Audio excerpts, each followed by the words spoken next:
Bien, pues nosotros vamos a seguir adelante y vamos a hablar del tema de los premios Ig Nobel, ¿no? De esa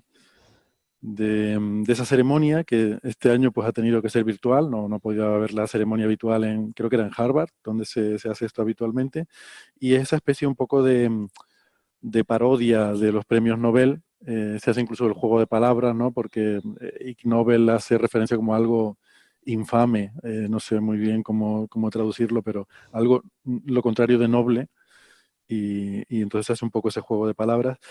Em, y yo, no sé, ustedes igual conocen más la historia, pero no tengo muy claro si estos son premios que se supone, porque vemos que algunos de ellos se dan a trabajos que son realmente trabajos científicos, que pueden parecer más o menos graciosos, pero que son trabajos reales, y en otros casos parece que se dan como de forma negativa, ¿no? Como un castigo más que un premio a alguien por hacer algo que no nos gusta que se haga, ¿no? Entonces yo no sé si está bien definido ese límite o cada vez hacen un poco lo que les da la gana.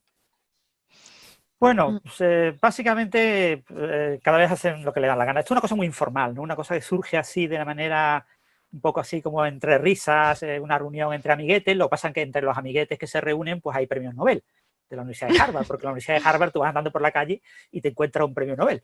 Pero bueno, ellos deciden crear una revista en principio interna a lo que es Harvard, que es la revista de las investigaciones improbables. Y como excusa, una vez que ven que tienen cierto éxito esa revista, pues montan unos premios para tratar de darle mayor valor, y entonces pues toman la idea de buscar una palabra que sea parecida, ¿no? Pues si ponen los premios de la investigación improbable, pues probablemente nadie le va a llamar la atención. Le buscan un nombre más, digamos, más chic, y entonces se les ocurre usar la palabra Nobel y dicen, venga, Ig Nobel, IG Nobel. En principio, entonces la idea original era, en esa revista, era de comentar cosas curiosas. Es decir, la idea es que todo lo que sea potencialmente atractivo para la revista de investigación improbable tiene que ser, primero, algo que te asombre, que te sorprenda, que te diga, ¿cómo? ¿Que han investigado eso? Pero, ¿cómo que han investigado eso? ¿No? Después que te genere un poco de risa, de humor, decir, ah, qué barbaridad, seguro que lo han hecho en broma, porque no hay otra manera, otra posibilidad. Y después que te haga pensar, ¿no? La tercera parte es que te haga pensar y diga, no, pero si bien pensado, lo mismo hasta tienen razón, y eso había que investigarlo porque no se ha investigado todavía, ¿no? Y eso es algo muy interesante. Lo mismo esto tiene futuro, ¿no? Entonces, estas tres componentes, la componente de asombro, de humor y de pensamiento, ¿no? De hacerte pensar, es lo que caracteriza un poco a los premios Ig Nobel. Bueno, y al final ellos pues decidieron hacer toda una ceremonia que tiene una serie de protocolos en los que aparecen pues esos premios Nobel disfrazados de todo lo que te puedes imaginar. Entonces, con cosas súper curiosas, con niñas que te pegan un pitido cuando te pasas de tiempo del minuto que te dejan para presentar el premio.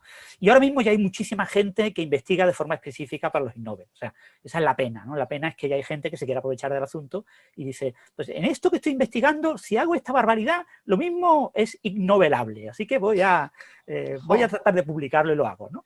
Yo sé, algunas investigaciones están muy forzadas.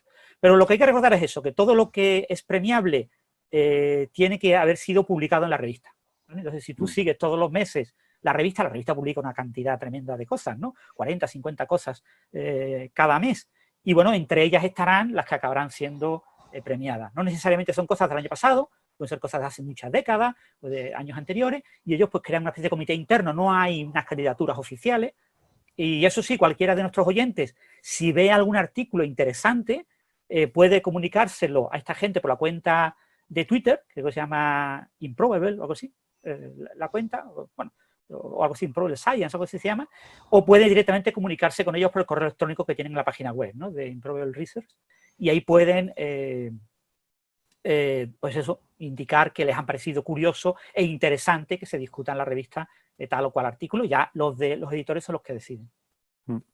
De hecho, pero no solamente se sacan, los candidatos no solamente se sacan de su journal, sino también de cualquier otro, ¿no? Yo creo que hay artículos aquí que se han publicado incluso en algún, creo que hay uno de Scientific Reports Bueno, de pero Nature. su journal no es un journal, ¿vale? O sea, no acepta artículos científicos, es una revistilla de prensa.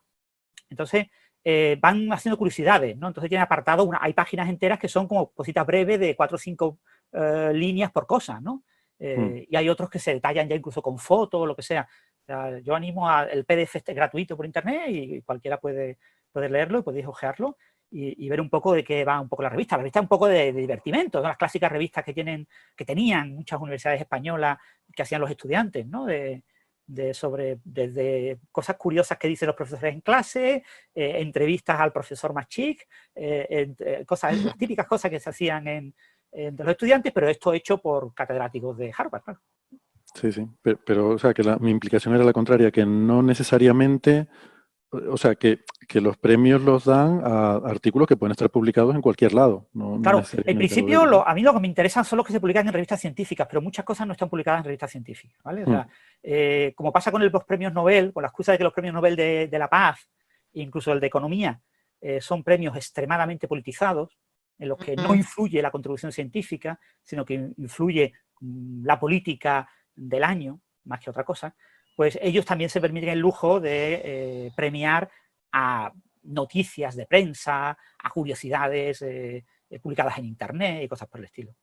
Por ejemplo, los nigerianos que enviaban correos de spam, muchos de ellos con dirección de España, pues fue un premio y Nobel que recibió España, No porque era el fastidie. sitio desde el que surgieron los correos de los nigerianos, que utilizaban direcciones de España para repartir por el resto del mundo, ¿no? Ese no me lo sé. Ha habido Bueno, pues, muchos sin Nobel. Esta es la edición número 20 y son como 10, 12 al año.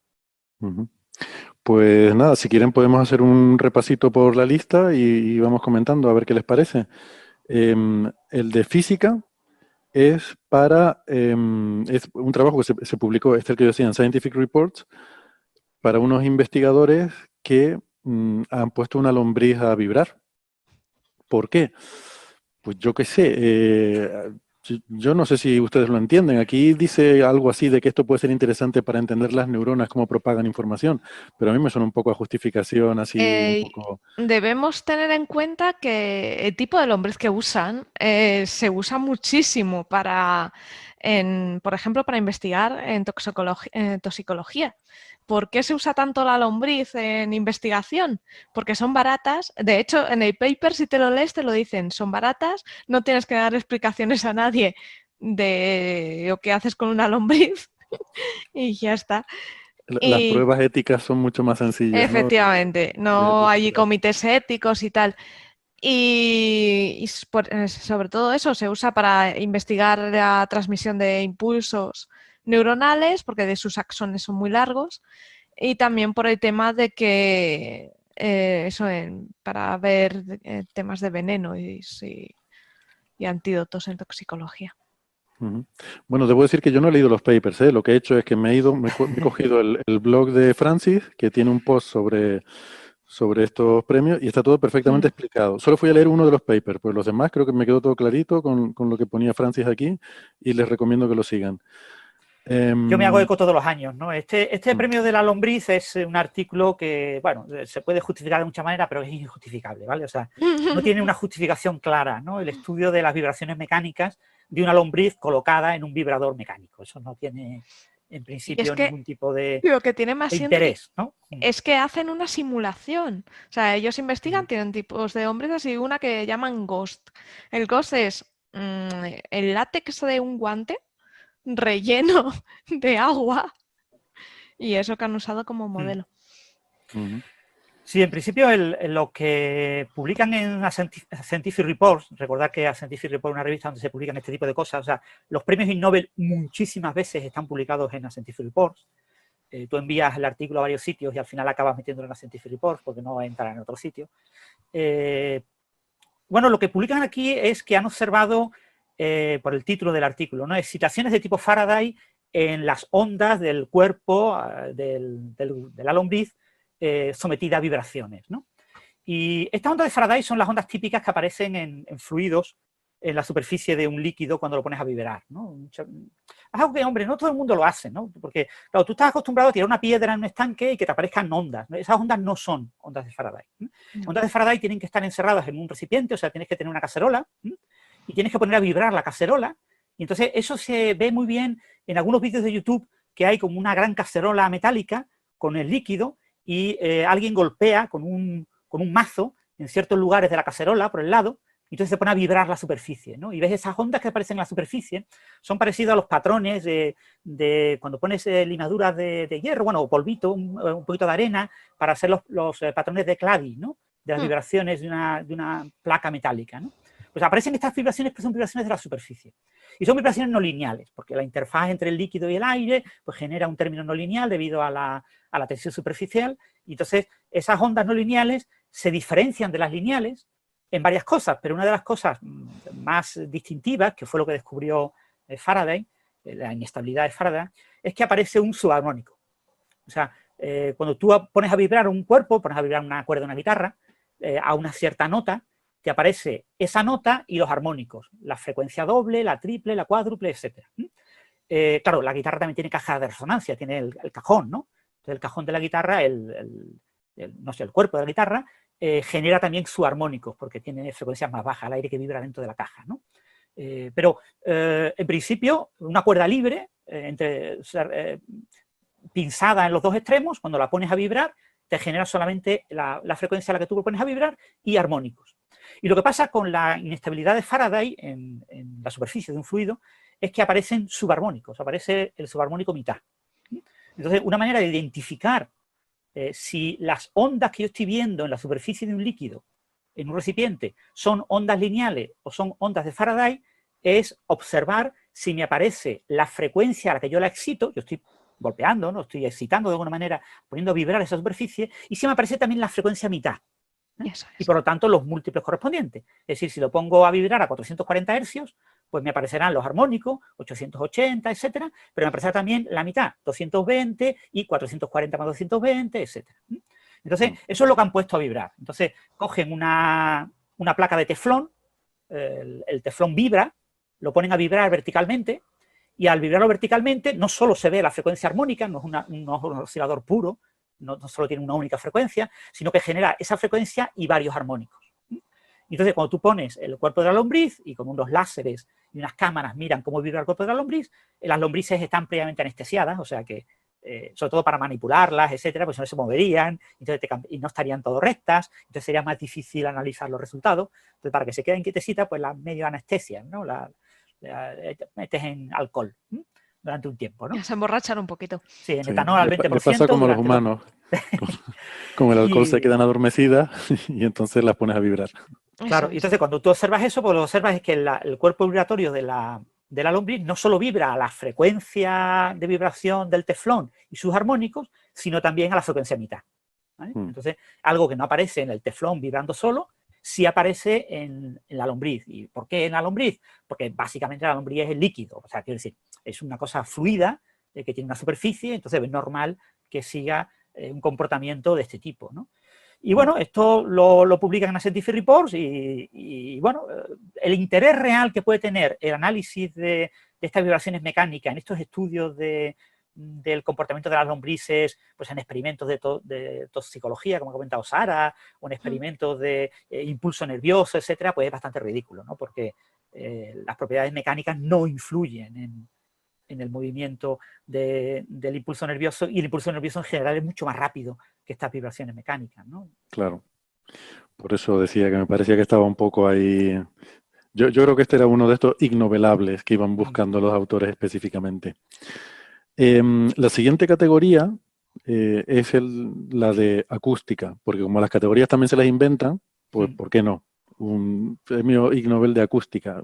Por acústica me le pueden haber puesto de cualquier otra cosa, ¿no?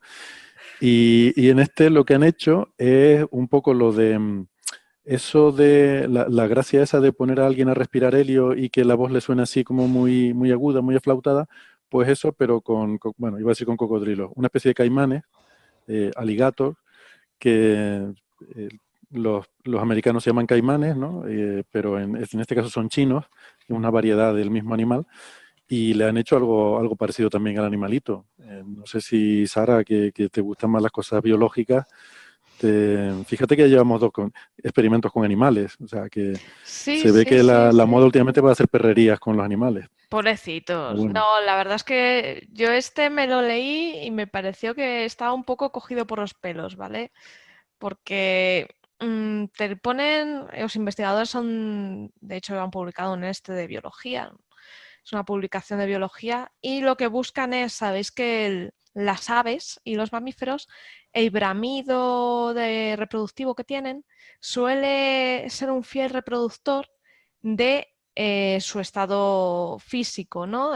Suelen tener bramidos más graves los animales más grandes, y eso para las hembras les viene muy bien para saber un poco qué macho le interesa antes de verlo. ¿Qué pasa? Que en la naturaleza debemos pensar que cuanto más grande eres, quiere decir que mejor salud has tenido y te has podido desarrollar. Y eso quiere decir que vas a dar buenos genes. Más atractivo para las hembras, ¿verdad? Yo no digo nada, pero... No, vas a dar buenos genes y buen material genético porque estás aguantando bien como te viene, ¿no? Como tu entorno. Entonces, eso es realmente lo que buscan. ¿Qué pasa? Que el experimento en sí no se sostiene porque no han cogido un macho y le han puesto helio con oxígeno, no. Han cogido una hembra. Han cogido una hembra, le han puesto una especie de pecerito, de terrario con su agüita, y han metido una disolución de oxígeno y helio. ¿Por qué el oxígeno? Porque el helio puede dificultar un poco la respiración y así le facilita que ella esté cómoda. Y después han grabado el bramido de animal, y lo han hecho con varios animales, varias hembras, para intentar determinar no sé qué, porque la conclusión es muy divertida, es que efectivamente la voz se distorsiona también a ellos y quizá por eso tengan algo ahí, ¿no? Y me parece cogido por pinzas. ¿Quieres escuchar el audio?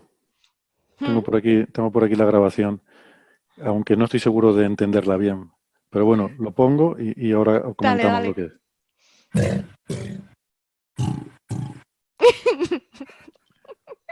Ese era el audio, que se nota el cambio, ¿eh? Sí, repítelo, para que veamos que la primera parte es más grave y la segunda es más aguda. Sí, creo que es al revés, que primero lo ponemos agudo y luego más grave. No. A ver, vamos a escucharlo otra vez.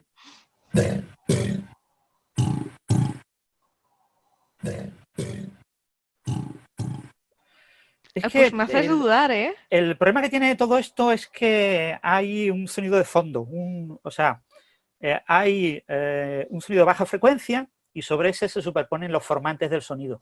Sí. Entonces, no te tienes que, si tú te fijas en el sonido de baja frecuencia, básicamente es el mismo abajo. O sea, ambos son parecidos, ¿no? Lo que pasa es que uno tiene el primer formante cercano al sonido de baja frecuencia, que es el más grave, y el poquito más agudo lo tiene un poquito más arriba. Entonces tienes como una parte grave común, es como sonar una tecla del teclado o del piano muy grave, y ahora poner una grave cercana o poner una un poquito más lejana, ¿no? Más aguda, ¿no? Entonces, vale. Entonces es como un acorde que tienes varias notas, ¿no? Sí. Y la tienes nota un acorde común pero... abajo, sí. y después tienes una nota que hace pa, pi, y otra que hace pi, pi, o como se diga, ¿no? O sea, vale. Exagerado, ¿no? Entonces, de hecho, se duplica, bueno, no se duplica, pero casi, ¿no? La frecuencia, sí. Sí, aumenta bastante. Aumenta bastante, de unos 426 a unos 825. A 800 y pico, casi el doble, sí. Y el Y segundo formante de 1600 a 3100 y pico, o sea, casi el doble también, prácticamente, sí. Bueno, no sé, son evidentemente experimentos que no hacen sufrir los animales y pasan los controles éticos, pero la humillación que de ese pobre caimán, ese pobre alligator, no sé, esto es humillante, ¿no? Sobre todo si esa es su forma de atraer al sexo opuesto y le cambias así la voz, yo creo que estas cosas no se deberían hacer con los animalitos. Pero hombre, esa era una cosa que no ha comentado Sara, que yo creo que es relevante en este caso, ¿no? Lo que ha comentado Sara es básicamente es que la hembra decide el macho en función de su tamaño. Y entonces, como los machos están lejos y no los escucha, solo los escucha, tiene que deducir el tamaño del macho a partir del sonido, ¿no? El sonido de los caimanes y los alligators también, no sé si lo habéis visto en vídeos de YouTube o en internet, cuando brama el animal, pone a vibrar el agua. A su alrededor vibra el agua y es una cosa muy visible, queda muy bonito, queda como si fueran gotas de agua saltando alrededor del animal, ¿no? Y esta vibración de muy baja frecuencia lo logra el animal básicamente por su tamaño y por infrasonido, por sonidos por debajo de 40 hercios así, ¿no? sonidos que son difíciles de oír, ¿no? Entonces, claro, el problema es que eso es el sonido de fondo que se escucha en la grabación, ¿no? No se escucha demasiado bien, pero hay un sonido de fondo de muy baja frecuencia, que es el que produce el animal para poner a vibrar el agua, ¿no? Y sobre ese sonido de fondo, el animal hace estas dos notas, ¿no? La nota baja y la nota alta, ¿no? El ta, ta, esas dos notas son las que los autores del artículo pensaban, se llaman formantes. Los formantes es lo que diferencia un instrumento musical de otro, ¿vale? Cuando yo tengo dos instrumentos musicales y tocan la misma nota, si la tocan la nota, yo qué sé, el La5, ¿no? 440 Hz, si la tocan con la misma intensidad, pues prácticamente lo que están produciendo en La5 es lo mismo, es el mismo sonido de la misma amplitud. Pero los armónicos no. La componente de 880, etcétera. Los siguientes armónicos, el 2, 3, 4, 5, van unos más altos, más bajos. Y esa distribución de altos y bajos es lo que marca el timbre característico que diferencia la guitarra del violín o el violín de la viola, ¿no? Cuando tocan las mismas notas. No sé si el violín y la viola hay algún momento que pueden tocar la misma nota. Entonces, lo que querían esta gente es comprobar si existen esos formantes, ¿vale? Entonces, el experimento tenía como objetivo ver si existen los formantes. Y claro, el gran problema de los formantes es que el primer formante está muy cerca de ese sonido de baja frecuencia. Entonces, es muy difícil distinguirlo. Es decir, ¿estás viendo un formante o estás viendo un sonido de baja frecuencia, ¿no? Y después ya tienes un armónico, pero el armónico es demasiado alto y no está tan claro, ¿eh? Tiene menor amplitud de la que tú quieres. Entonces dicen, ¿cómo yo logro observar la existencia del formante? Subiendo la frecuencia del formante. ¿Y cómo la subo? La subo poniendo el animal con este helios, con esta mezcla de helio y oxígeno que hace que sea más agudo su sonido, su timbre, su bramido, y gracias a eso puedo distinguir ese primer formante del sonido de fondo. Entonces, digamos, ese es el objetivo de... Entonces, les daba lo mismo que fuera macho o hembra, quizás, porque lo que querían era un animal pequeño. Las hembras son bastante más pequeñas, ¿eh? Y entonces son más fáciles de manejar en una pequeña piscina, ¿no?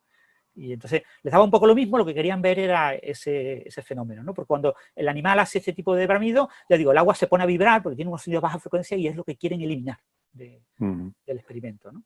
Y en cualquier caso, una vez demostrado, parece que este artículo alguna gente pensó que demostraba que existían estos formantes, pues ha sido utilizado como excusa para algunos biólogos para proponer la idea de que sí, de que los formantes determinan el tamaño del animal, ¿no? Lo lejos que el primer formante está del sonido basal, de ese sonido de fondo, el sonido de fondo es bastante común en casi todos los animales, pero lo lejos que está ese primer formante es puede ser, parece ser, es la hipótesis todavía no está completamente validada, de que es indicativo del tamaño.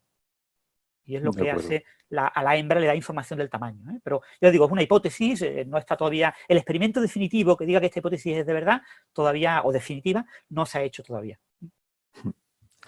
Muy bien. Bueno, pues entonces igual este tiene un poco más de sentido, visto así. El siguiente, que este es el de psicología, que este me parece a mí que es inventado total, tiene que ver con intentar predecir rasgos de la personalidad de alguien basándose en rasgos fisionómicos, ¿no? de la persona. Y lo que dicen en el estudio es que han encontrado que existe una relación entre las cejas de las personas y un cierto carácter súper narcisista, o sea, de persona arrogante, o sea, que personas con cejas poco densas, pero no sé si de forma natural o porque sí, yo veo que Sara está ahí puliéndose las cejas, pero no es el caso claramente. Sara no muestra actitudes soberbias y arrogantes. Pero no sé si es porque se las cuidan, se las depilan, o si es gente que de forma natural tiene cejas poco pobladas. No sé, a mí esto me suena un poco a leer las líneas de la mano y adivinarte el futuro.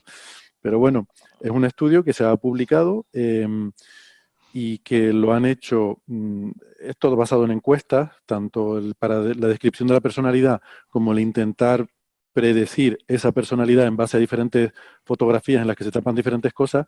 Y además hacen uso de una cosa muy chula que yo no conocía hasta que leí sobre esto, que es el Mechanical Turk, no sé cómo lo traducen esto en español, que es una especie de mercado de trabajo que hay en Amazon, donde cuando tú necesitas a alguien que haga, o un grupo grande de gente que haga algún tipo de trabajo, pues puedes poner ese trabajo ahí y ofertarlo en Amazon y la gente va, lo hace. En este caso es que te pongan una foto y digan si la persona te parece, no sé, una serie de características y tú vas diciendo si sí o si no y te pagan por eso.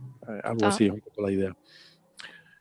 Pues total que lo hacen y les sale una cierta correlación, pues eso, con las cejas, que según cómo sean las cejas de la persona, pues tiene una personalidad más soberbia, más arrogante. No sé qué les parece a ustedes, pero lo miré un poco por encima, son 39 personas que han usado para hacer el trabajo. Mm, Parece todo muy cogido con los pelos, ¿no? una Y la muestra muy estadística, pobre. Mm. No sí, es puedes una muestra. basarte en 39 personas, ¿no?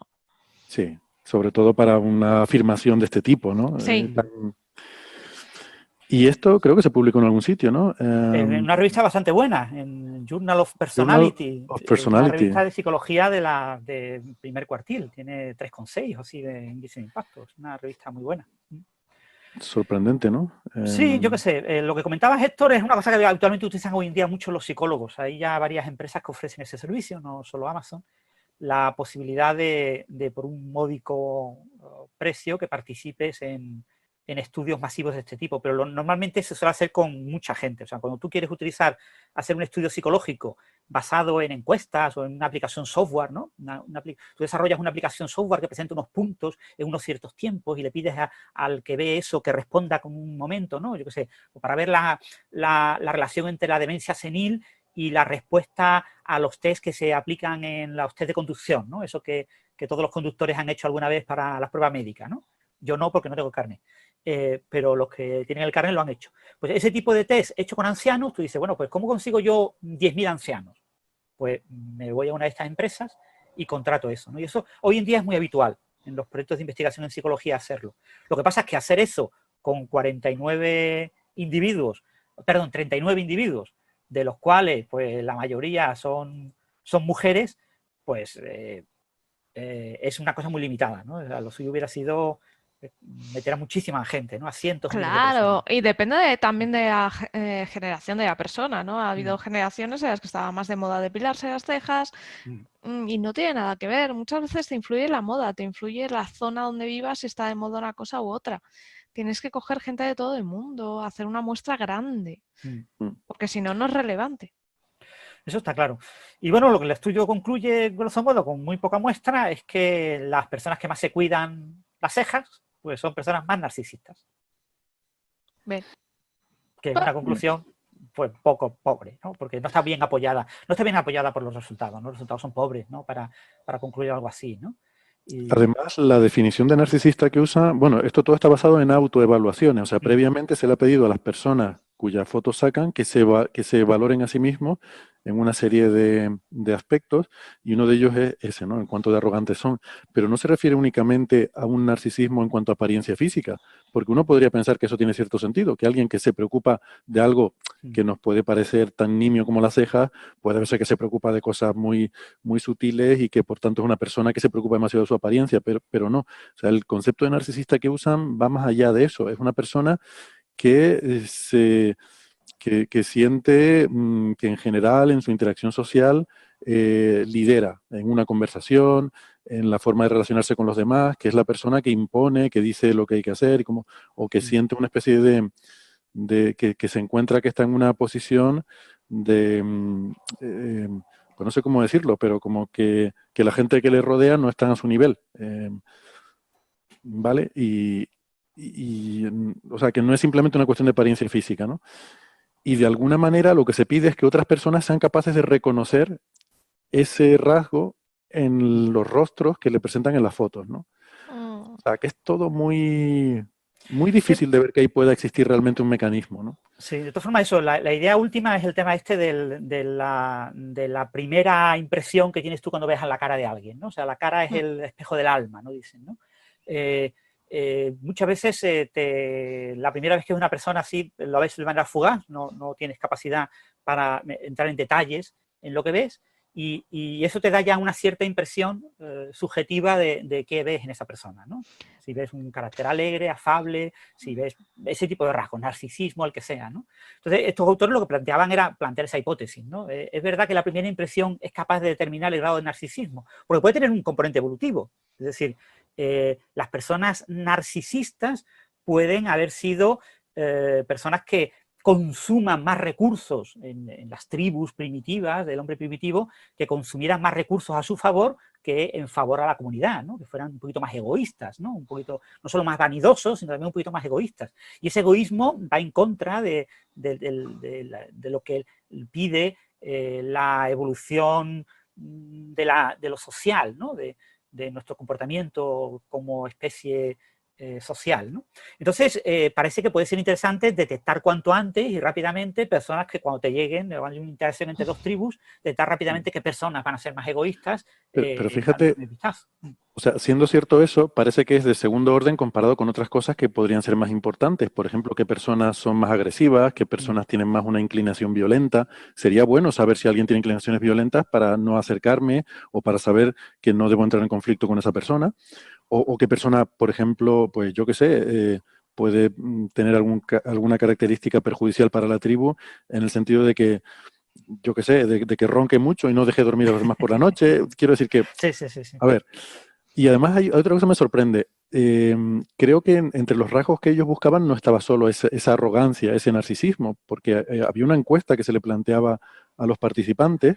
Me Y el imagino hecho, la encuesta. ¿Tú eres narcisista? y el hecho, no, es que le preguntaban varias cosas, ¿no? Eh, el nivel de narcisismo era una combinación de algunas de las respuestas que daba. Vale, no era una sola, eran varias, ¿no? Pero claro, yo me imagino que habrán intentado correlar esto con varios rasgos. Y entonces el hecho de que hayan sacado un artículo solamente con el del narcisismo, sin mencionar los otros, me da que puede haber aquí un cierto, que pueden estar pecando un poco de cherry picking o de look elsewhere effect, en el sentido de que tú tienes que, cuando tú haces una cosa de estas, tienes que definir desde el principio claramente lo que estás buscando. Porque si no, si tienes muchas cosas, alguna te va a cuadrar, alguna te va a correlar por casualidad. Claro. Entonces, este tipo de experimentos hay que hacerlos con un buen tratamiento estadístico. Y parte del buen tratamiento estadístico tiene que ver con esto, con el compensar ese efecto que que está ahí, que es el hecho de que cuando tú estás buscando entre muchas cosas, pero sin especificar cuál, pues alguna te va a aparecer por casualidad, ¿no? Yo, de todas Entonces me formas, sospecho por que lo hay que algo de eso. escriben en el artículo no dicen eso, ¿vale? O sea, en el artículo no dicen hemos analizado múltiples rasgos sino el artículo dice vamos a estudiar el narcisismo, lo que llaman el narcisismo grandiose, ¿no? Grandiose narcisismo, ¿no? O sea, ese narcisismo en máxima expresión. Y dicen que van a estudiar eso y que van a hacer experimentos específicos para ver eso. O sea, no comentan. Si han aprovechado este experimento para hacer otras cosas, están haciendo mala ciencia. O sea, y no debería haber sido aceptado en esta revista de alto impacto. O sea, que a priori debemos de confiar en los autores y pensar que si dicen que iban a estudiar esto y han hecho experimentos para estudiar esto, es lo que han hecho, ¿no?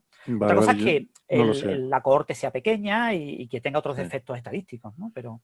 Sí, yo no lo sé, lo digo, o sea, como que me extraña que hayan ido a buscar un efecto que, pues, que a priori dirías tú, ¿y por qué ese y no otro? Que parece que hay cosas que uno pensaría más, no sé, más interesantes quizás a priori, ¿no? Pero bueno. Sí, bueno, porque habrá estudios de todo tipo, habrá estudios de la agresividad, seguro que ha sido estudiado desde hace décadas, o sea, una cosa mucho más relevante, ¿no? Y mucho más obvio que el narcisismo. De todas formas, sí es verdad que el efecto estadístico es importante porque les mostraban, para determinar que la ceja es el elemento clave, les mostraban 10 fotos, ¿no? Fotos de la cara vuelta abajo, solo los ojos para arriba, solo la parte de la nariz para abajo, o sea, diferentes versiones, y han observado que la ceja es la que mejor correlaciona. Claro, 10 cosas correlacionadas con un rasgo en 39 sujetos son muy pocos sujetos para 10 cosas, ¿vale? Claro. O sea, ahí, si tú aplicas el índice P, ¿no? el P-value, el valor P, obviamente tienes que corregir por Bonferroni y con 10 cosas pues tienes que trabajar pues con 10 a la menos 4 o algo así. O sea, necesitas miles para tener un valor P 0.05, o sea, un valor P del 5% requiere miles de individuos con 10 cosas a elegir, ¿no? en las imágenes, ¿no? Pero bueno, Han trabajado, ya digo, una cohorte baja. Pero no creo que intencionadamente hayan hecho un estudio con múltiples factores y se hayan focalizado solamente en el artículo diciendo, bueno, lo demás lo hemos hecho, pero lo metemos debajo de la alfombra y no decimos nada, ¿no? Ya. No creo, Vale. pero no lo sé.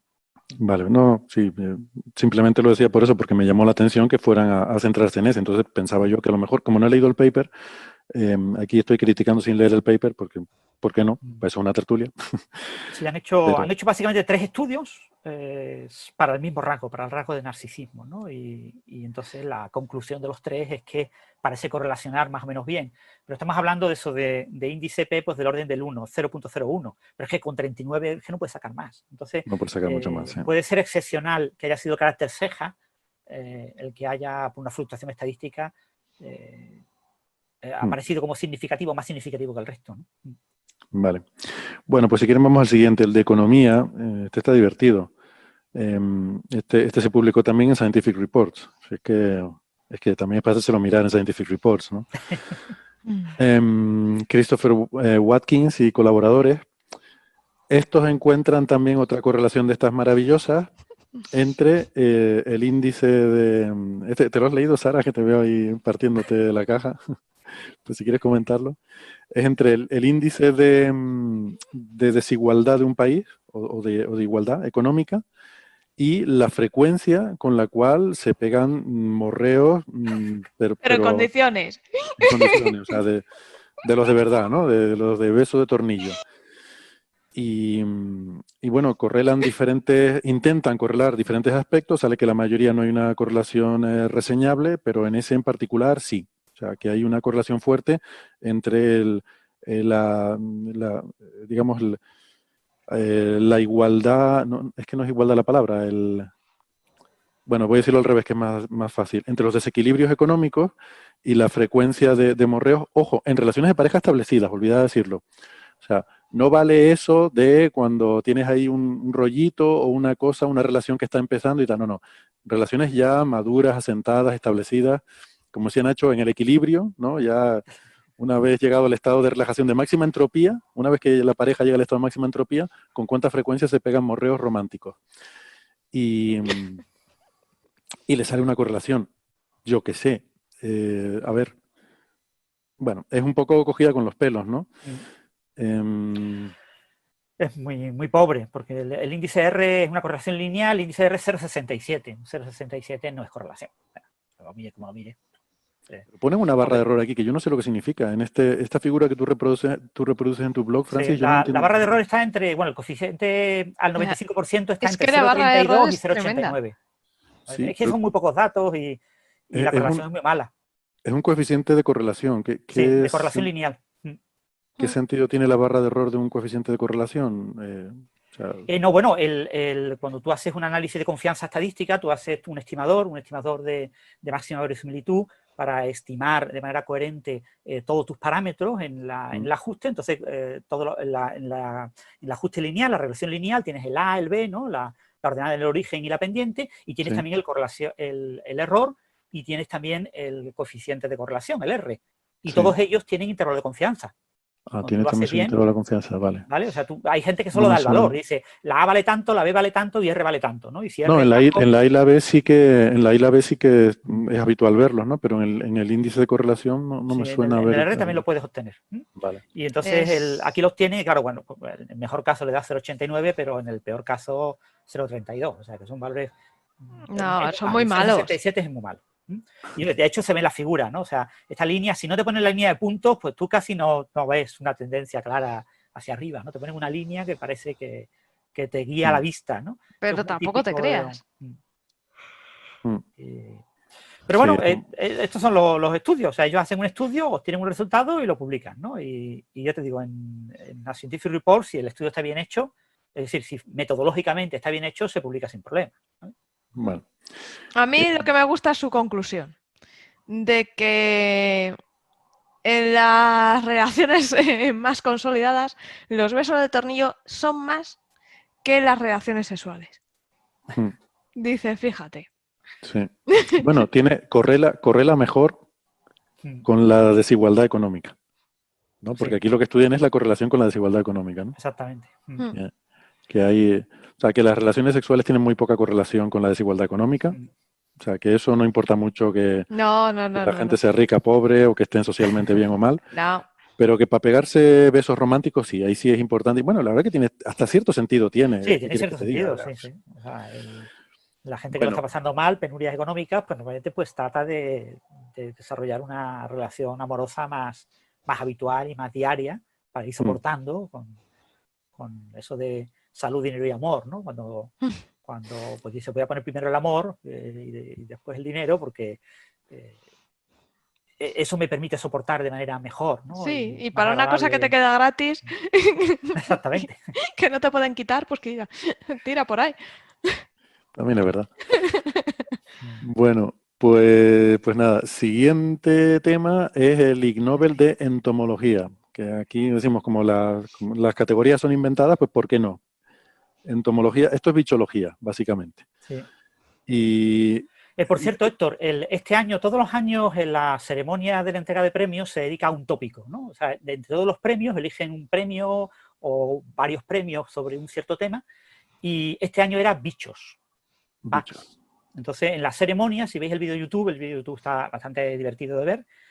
Muchos de los premiados aparecen en el vídeo, pero online, ¿no? Pues ha sido todo grabado online, no ha sido en el Teatro Sanders. Pero veréis que el protagonista de toda la ceremonia son diferentes bichos, ¿no? El presentador sale pues con una especie de mosca gigante verde colgada donde pone el micrófono, etcétera, etcétera. Me preguntaba por qué esa mosca verde ahí enorme. Vale, vale. Bueno, pues el Ig Nobel de entomología es para un estudio que se publica en American Entomologist, que lo que hace es, mediante encuestas también, esto va todo en encuestas por lo visto, ver un poco el nivel de aracnofobia que sienten los entomólogos. Es decir, si la gente que estudia insectos y en general bichos feos y repugnantes, también tienen aracnofobia como el resto de nosotros. Yo les confieso que a mí las arañas son un bicho que me da pesadillas, ¿no? Los arácnidos en general. A mí no me Son gustan. son bichos Yo que he me parecen criado, horribles. yo confieso que de niño he criado arañas. Ay. Mm. Yo jugaba con ellas, quiero decir que lo mío era una relación un poco extraña, un poco obsesiva, de fascinación obsesiva, pero a la vez de fobia terrible, ¿no? Pero sí que me gustaba verlas ahí con, no sé, laboriosas, afanándose, haciendo sus telarañas y ¿Y les tirabas alguna mosca o alguna hormiguita para que se zamparan? Sí, Esas sí, cosas. les tocaba con un palito y veía lo que hacían, si salían corriendo o venían. Con el palito te atrevías, pero luego cuando se te subía por ahí, ¡ay! Es que, no, como se acercara al palito salía corriendo yo, que Es igual. vamos. sí. Yo las criaba en botes de nocilla, no sé si se puede decir, tapados con plástico, con agujeritos, y yo las alimentaba con moscas y, bueno, básicamente moscas vivas, porque no les gustaban las muertas. Te tienes que aprender a cazarlas, dejándolas un poquito atontadas y ya se las echabas al bote.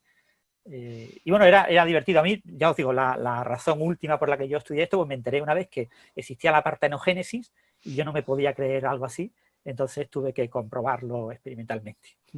¿Que existía la qué? Partenogénesis. La hembra puede reproducirse sin macho. Ah, vale. De muchas especies ocurre la partenogénesis. Y bueno, pues yo en unas arañas que son negras, que tienen puntos blancos, parecida a la viuda negra, pero la viuda negra tiene los puntos rojos, ¿no? No es que no sé cómo se llaman, tiene un nombre. Y los machos son bastante más pequeños que las hembras, son fáciles de distinguir. Entonces tú podías tener un bote con un macho, un bote con una hembra, un bote con un macho y hembra, y ir viendo. Entonces yo quise comprobar si las crías eran diferentes, se notaba algo en las crías, mirando al microscopio y con lupa y ver si, bueno, el comportamiento no, porque se me escapaban, las crías siempre se me escapaban al final. Haciendo experimentos acababan, eran muy pequeñitas y entraban hasta por los agujerillos por donde yo le daba el aire, ¿no? Pero bueno, ver si las crías nacidas de hembra y macho eran distinguibles de las crías nacidas solo de hembra. Obviamente no se podían distinguir. No, hombre, por lo general lo que sale de una partenogénesis suelen ser ejemplares hembras. Ajá. Curioso. Yo nunca llegué a crecer tiene una sentido, hasta porque adulta. el cromosoma ahí no lo tiene. Claro.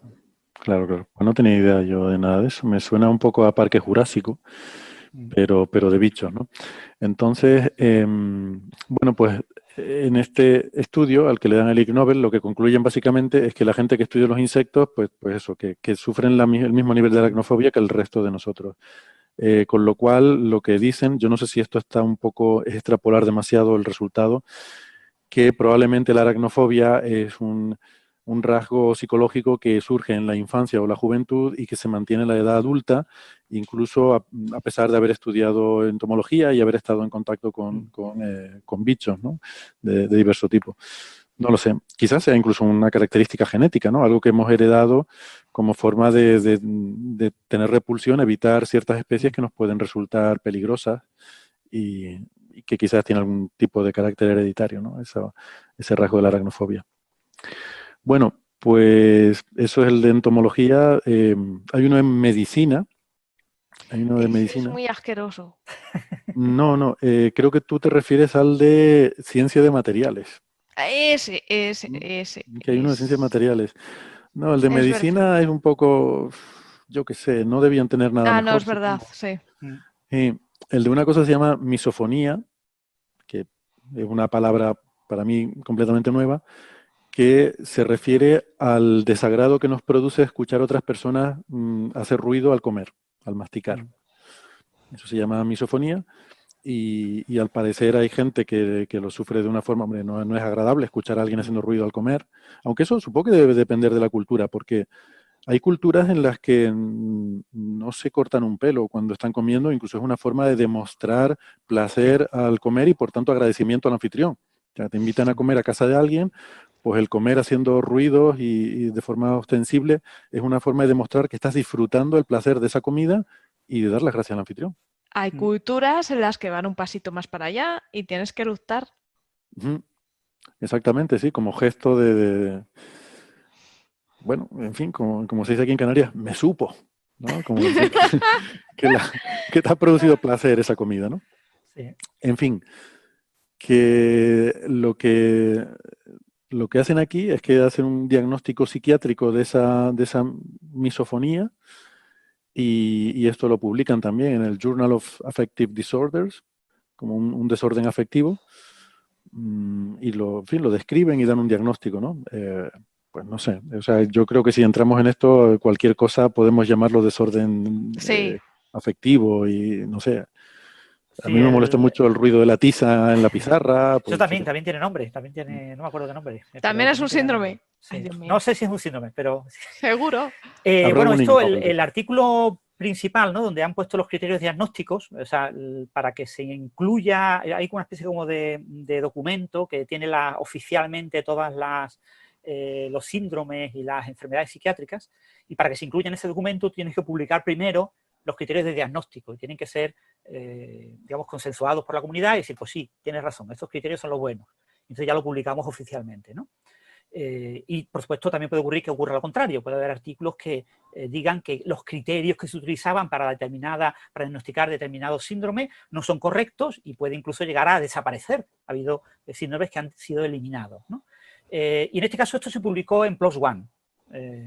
PLOS ONE es la competencia de Scientific Reports, una revista que tiene los mismos criterios editoriales de publicación, surgió antes que Scientific Reports y ahora mismo tiene peor índice de impacto y tiene menor número de artículos publicados al año, pero sigue teniendo un número muy, muy alto. Son revistas que publican de orden de 20.000 artículos al año.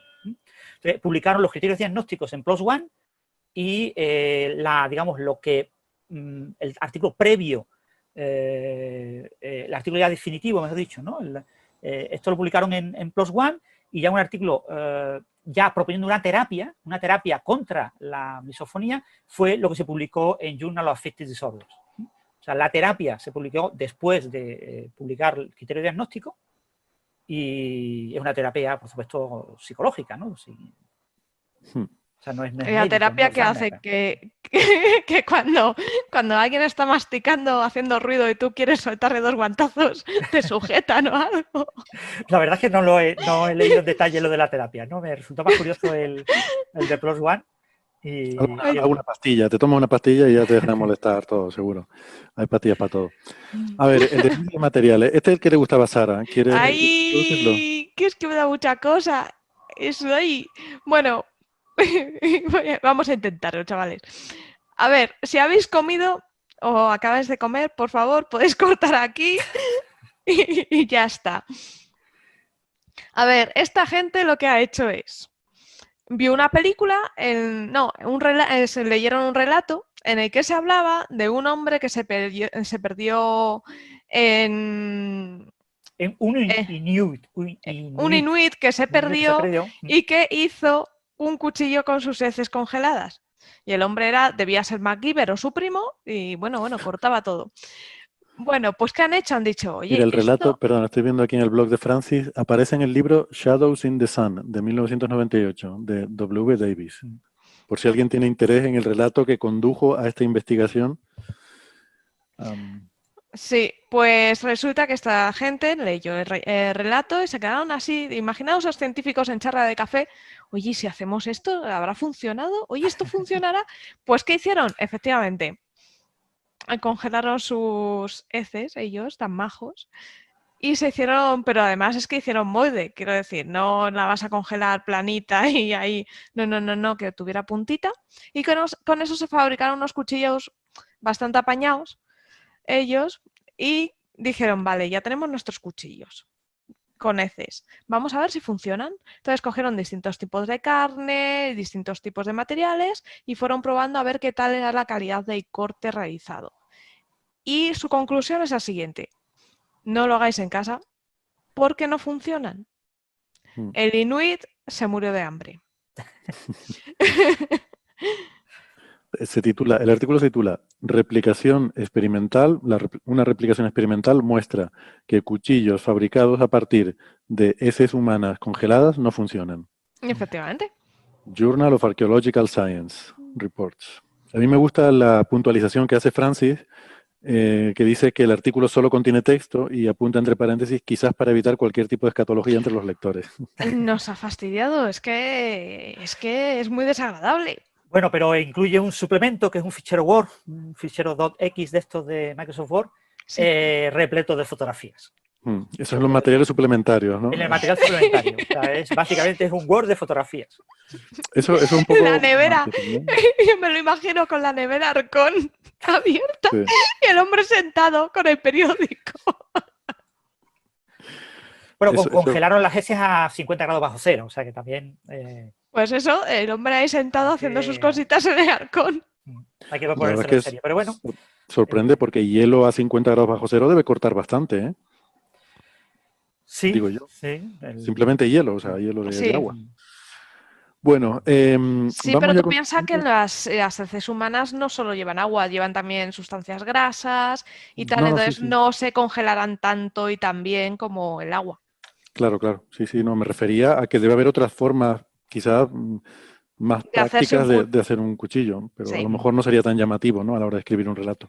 Si os perdéis, niños, si os perdéis en la Antártida y queréis un arma, hombre, si vais a hacer como los monos y lanzar a vuestra víctima las cacas, algún chichón haréis, pero nada más.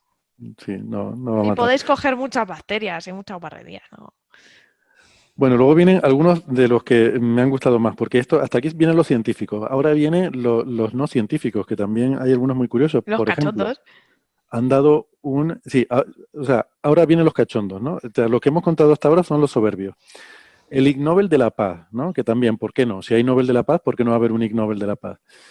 Pues este es para India y Pakistán, los gobiernos de India y Pakistán, porque al parecer ha salido en varios medios de comunicación que sus diplomáticos, en medio de unas negociaciones, ya saben cómo está la cosa entre India y Pakistán, que son los dos vecinos que están siempre a la gresca, y total, potencias nucleares que están ahí peleándose por, sobre todo el territorio de Cachemira y las tensiones también étnico-religiosas que tienen, pues esto lo estoy diciendo así de forma un poco ligera, pero es un problema de estos que tiene raíces profundas, ¿no? Que tiene que ver con la separación cuando la India se independizó del Imperio Británico, que quedó una parte hindú, que era la India, y Pakistán, que era la parte que estaba controlada por un Marajá, pues tenía una población mayoritariamente musulmana, pero quedó como bajo el Maharajato de este señor, que tenía una religión hindú. Bueno, tiene una carga histórica ahí complicada el problema. Pues en medio de charlas diplomáticas para resolver pues algunos de sus muchos conflictos que tengan ahora mismo en marcha, pues parece que los diplomáticos se dedicaron a hacer la gracieta de ir a la casa del otro a tocar el timbre y salir corriendo.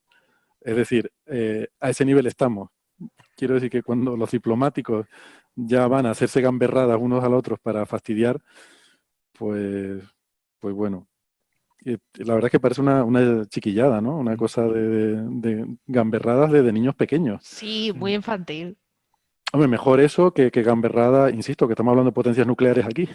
Mejor Sí, que sea darle al eso. timbre de la puerta. Pero que no sé, queda un poco... Bueno, pues el premio de la paz, ¿vale? El de la gestión, es gracioso porque al final no llegó a pasar nada. Pero, Eh, ah, eh, A mí sí, me da pena, porque es que es la triste realidad. el de la gestión, Sí. sí. Pues resulta que este se lo dan a 5 sicarios chinos que a uno lo habían contratado para matar a alguien, para cometer un asesinato. Este, a su vez, lo que hace es que con parte de ese dinero contrata a alguien para que lo haga y quedarse él con el resto, el cual a su vez subcontrata a otra persona, total, que se monta una cadena de 5 asesinos, uno detrás de otro, y bueno, al final, evidentemente, el asunto es tan rocambolesco que no salió bien, no funcionó. Y esto parece cosa de películas de estas de... Ya están tardando en hacer una película de esto, ¿no? Pero seguro que podrías hacer una secuela del Gran Lebowski con, con este argumento que quedaría estupenda. Y llamarlo subcontrataciones a gogo. Sí, sí, sí. Yo no... Esto cuando lo estaba leyendo me sonó a alguna historia de hace muchos años con esto del caso del GAL y la guerra sucia contra ETA y el comisario José Amedo. ¿No hubo algo de esto que contrataron a alguien para hacer cometer algún delito y este a su vez fue y subcontrató a otros con parte del dinero y luego al final no se sabe qué pasó con el dinero, total, que ni se mató a nadie, lo cual está bien, ni el dinero se perdió, en fin. Y, Pues es lo que pasa con muchas cosas, ¿no? Muchas veces hay que contratar una utilidad o una aplicación informática o tienes que contratar que alguien te haga unos materiales para tu empresa y tú se los contratas a una empresa, esa empresa se los subcontrata a otra empresa, esa empresa se los subcontrata a otra empresa y al final te traen algo que no se parece en nada a lo que tú esperabas y dices, ¿y esto qué es? Y por desgracia esto se ve, pero muy a menudo. pues sí, y ya por último tenemos el Nobel de la Educación Médica, el Ig Nobel, perdón, de Educación Médica, que se da, este ya es por darle grandeza al premio, ¿no? Ir a lo grande.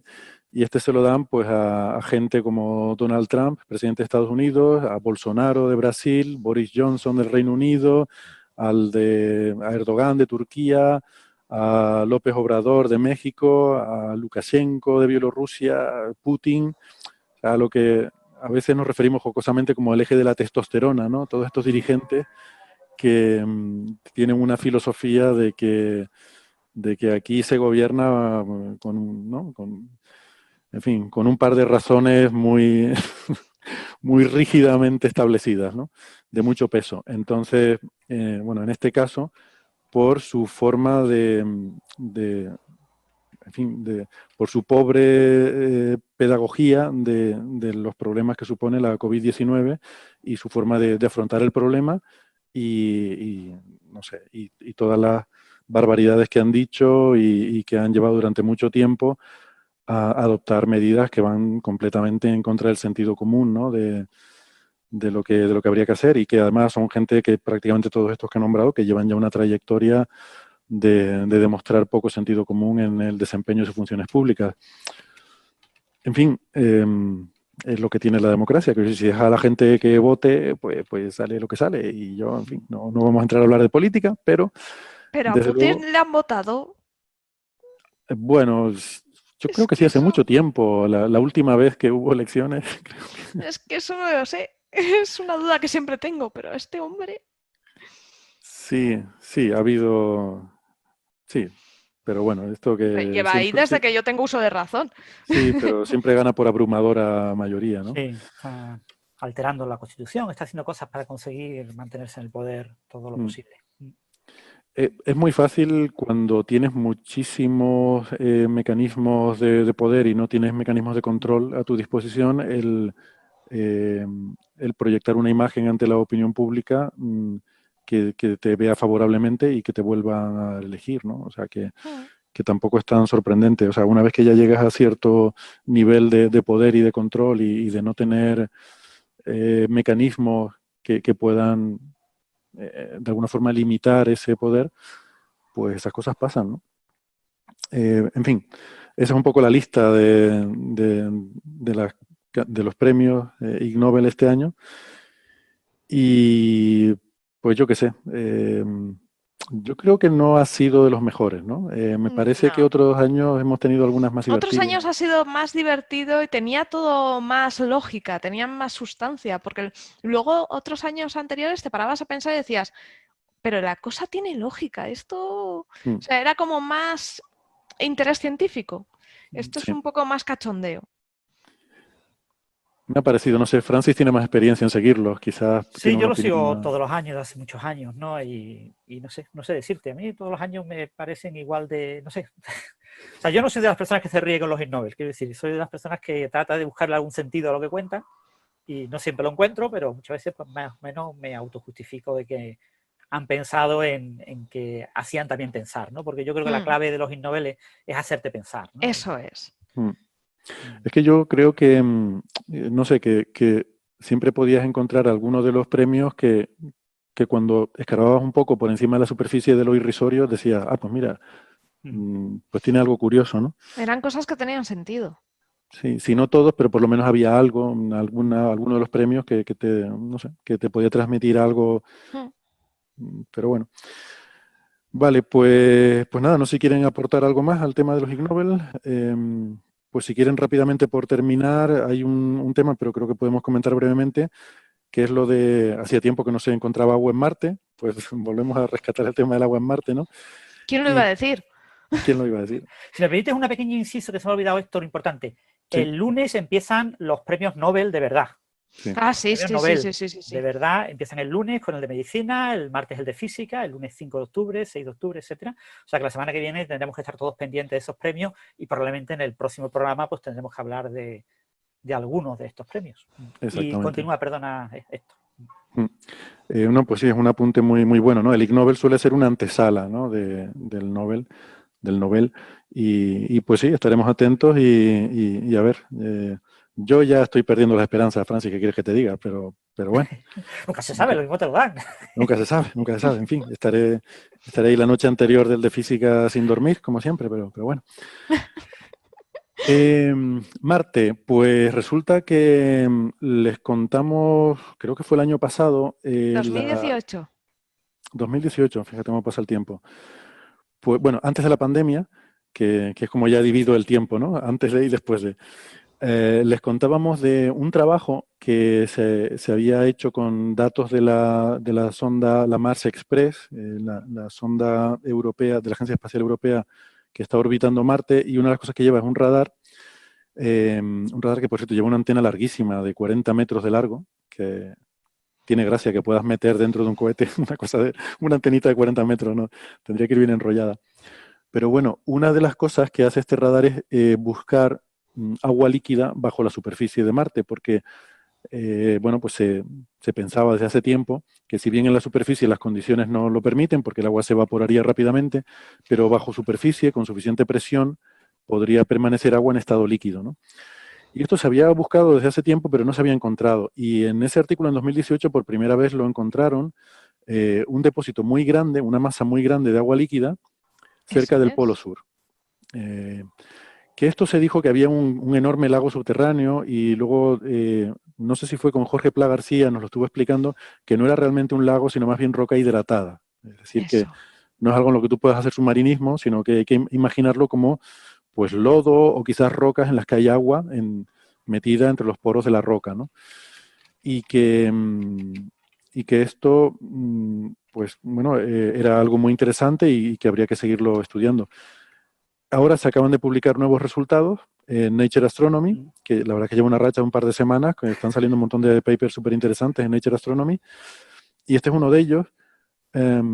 Y bueno, no sé si quieren comentarlo, pero es básicamente, creo que es más o menos el mismo grupo que han reanalizado y aportando, metiendo también los datos nuevos y dan una visión ahora un poco más detallada de cómo es esa masa de agua, ¿no? ¿Tú Eso lo es. leíste, Sara, este Sí, artículo? Sí. sí, es eso, han cogido siempre, esto corresponde a algo que tenemos que tener muy en cuenta. Siempre es bueno, aunque alguien haya investigado sobre algo, aunque ya hayas publicado, siempre es bueno revisitar los datos y volver a analizarlos. Entonces, ¿qué han hecho? Han analizado datos antiguos, pero desde el punto de vista de cómo se analiza el hielo subterráneo en la Tierra, y los datos nuevos también los han analizado desde este punto de vista y desde el punto de vista antiguo. O sea, han cogido dos conjuntos de datos que se han cogido desde 2015 hasta ahora. O sea, imaginaos la cantidad de datos que hay ahí.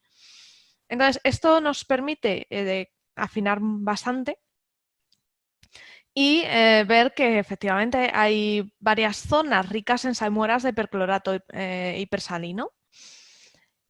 En 2018 se descubrió una y ahora se ha visto que alrededor de esa hay otras 3. Más pequeñitas, que está grandota, y están ahí. Luego hay una zona dudosa, viendo el paper, que parece que es como muy fina y no saben si puede ser errores o tal, entonces esa la dejan un poquito aparcada. Y esa es lo que han encontrado. En teoría lo que habría son agua muy salina, que por eso está en estado líquido. Y eso porque por esa razón no ha podido ni convertirse en hielo ni salir. Esos percloratos, como bien dijo Jorge Pla hace un par de años, en el suelo de Marte, la composición del suelo lo que hace es que va atrapando el agua, atrapa el agua, atrapa el agua. Entonces, ¿qué pasa? Que en las zonas más expuestas al sol, ese agua pues se va. Están expuestos a mucha radiación cósmica, pues no va a aguantar. Pero lo que está cubierto por una capa de hielo que te protege, ahí puedes atrapar y puedes mantener. Entonces, está ahí, ya está. Ujú. Lo cual nos da más indicios de, oye, pon más sondas a orbitar por allí para ver cómo es eso, qué hay. En este artículo, por primera vez hablan de, creo que por primera vez, porque no recuerdo que en el anterior lo hicieran, del posible interés astrobiológico. O sea, al final en la discusión, el último parrafito, Sí, dicen que esto puede ser interesante desde un punto de vista de que, a ver, en un sitio así, microorganismos terrestres, extremófilos podrían sobrevivir sí, perfectamente y prosperar.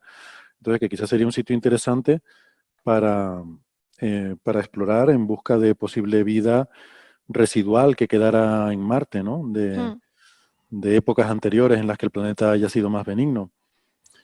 Em, eso es. Dice que son áreas de posible interés astrobiológico y de posible preocupación de protección planetaria, ¿no? Que es algo que ya hemos comentado. Efectivamente. Por eso digo yo de mandar un orbitador. ¿Por qué? Mm, Porque a esas zonas normalmente no podemos mandar sondas. ¿Por qué? Porque las sondas, antes de mandarlas a Marte, normalmente mm, por obligación lo que hacemos es se meten en una sala de desinfección, se desinfectan para evitar que ningún bichito vaya con ella. Pero eso es imposible. No se puede garantizar al 100% que no se te cuele una bacteria, que no se te cuele algo. Entonces, como no lo puedes garantizar al 100%, mejor no posar nada en las zonas más interesantes de Marte, por así decirlo. Por eso sí que se posan en cráteres, en zonas que tienen interés geológico, pero no biológico, porque si se te cuela una bacteria, esa bacteria no va a molestar a nadie. Bueno, eso según a quien le preguntes, ¿eh? Hay gente que sí que tiene muchas ganas de ir a los sitios más interesantes Sí, desde el punto pero de vista puedes astrobiológico. contaminar. Si es que hay problemas Sí, con la pero contaminación. está claro que o sea, que hay diferentes niveles de protección para Sí,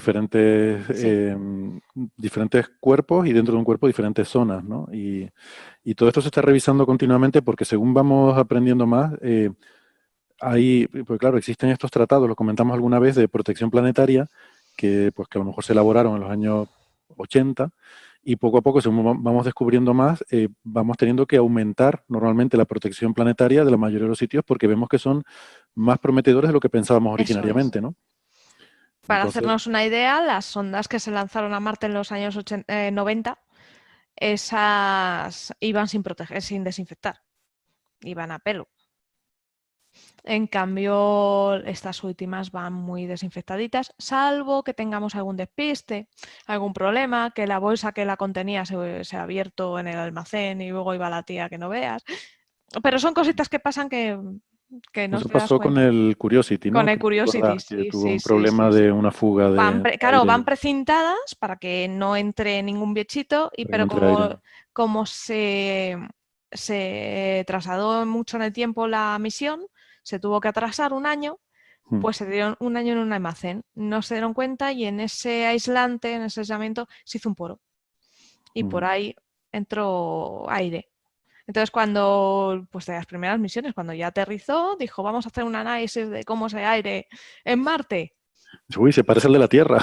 Dice, ostras, dice, si es igualito que aquí, vámonos. Igualito que aquí. Pues no. Bueno, Eran los restos que habían quedado ahí.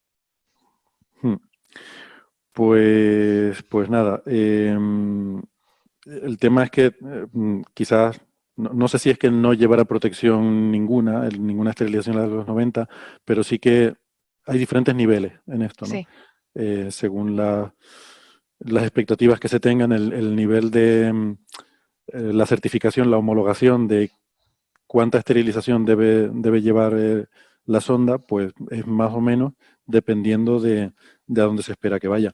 Recordemos que la misión Cassini, por ejemplo, se acabó estrellando con Saturno justamente para evitar cualquier problema de que acabara cayendo dentro de muchísimo tiempo en alguna de las lunas.